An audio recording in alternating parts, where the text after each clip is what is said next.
Morning, man. Free the Town Network, man. Just coming up with my new agenda, man.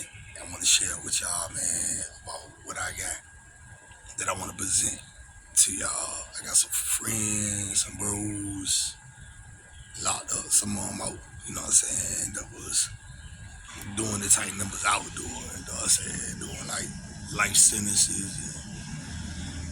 Went in when they was young, I was 16 when I went in, 75 years, you know what I'm saying, did 25 of it, and made parole under the law that just passed about a year ago. So, yeah, I just want to share a few stories with y'all and get y'all up to speed, man, because there's a whole lot of niggas in there that's still in there that don't got their second shot because they just let a few of us out just to stay in accordance with the Supreme Court ruling saying that any youthful offender, you know what I'm saying, they got a life sentence, should be granted a meaningful second shot at life on the street freedom, you know what I'm saying? It's like Virginia been trying to play past it for a long time. So it's like my whole thing is I just want to bring light to that. Also the fishback law, you know what I'm saying, where they was giving a lot of dudes life sentences and juries wasn't informed that parole had been abolished in like 95, you know what I'm saying? So these jurors were considering the charges that people was in there for, and they was giving them sentences based on the fact that they thought they would be able to make parole eventually. Because under the old law, 65%, we all know that was you do 65%. So whatever you got, you did 65% of the sentence. Even on life sentences, people were going up and after doing like 20 something years, 5 years, you make parole. Me myself, I had three robberies, you know what I'm saying? I got it all the way down to three robberies. And they gave me the maximum under the new law, 25 years for each one, which equal up to 75 years. I was 16 years old. And I had to do 85% of that. So when you convert 85% of 75 years, you get around 64 years and 3 months or something like that. But that was what I was required to serve.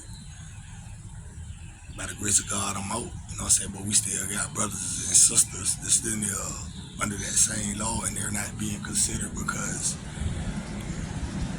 at the top of the chain of command of the Virginia parole board, you have the governor Glenn Youngkin and the attorney general Jason Mraz. And they're like solely against any parole. They dismantled the old parole board that I was released under. They dismantled that board and put a whole new board in full of victims.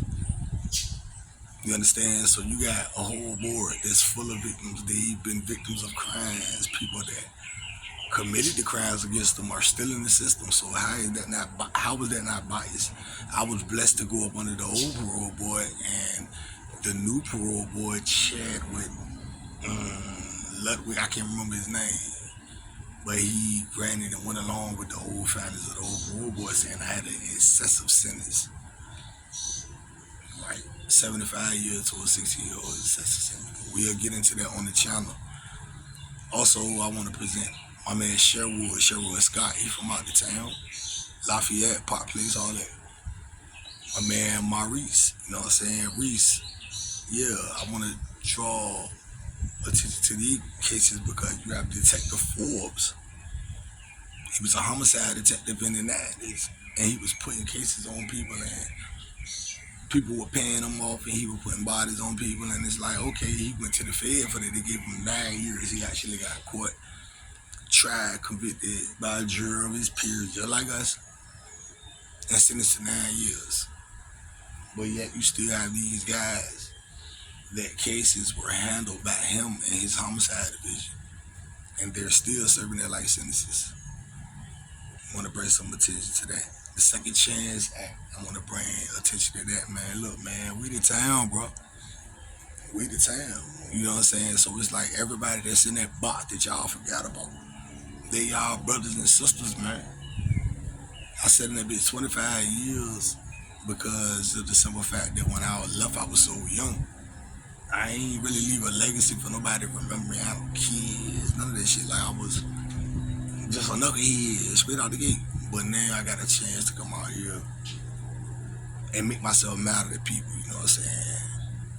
And try to build a legacy for myself. Like my cousin Dink, rest in peace. I sat there and I've been through a lot through the past few months, just growing and seeing how life works itself out, man. And I'm at a place now, I'm like, yeah, I'm confident. This is what I want to do. This is the legacy I want to build. I want to talk to kids in school, detention centers. Like, these are my aspirations. So I'm going to try to make that manifest with this channel, man. Hopefully I got y'all support in the future, man. And I appreciate y'all that have been there, you know what I'm saying, for the jump. My day ones particularly, but anybody that showed me that consideration and listen to what I had to say, man, thank you, man. I ain't gonna let y'all down, man. But that discipline for y'all, I need that, man. So when y'all go check the channel, man, make sure you hit the like and subscribe, man. Free the Town Network, Open Gate Relax Coop, man.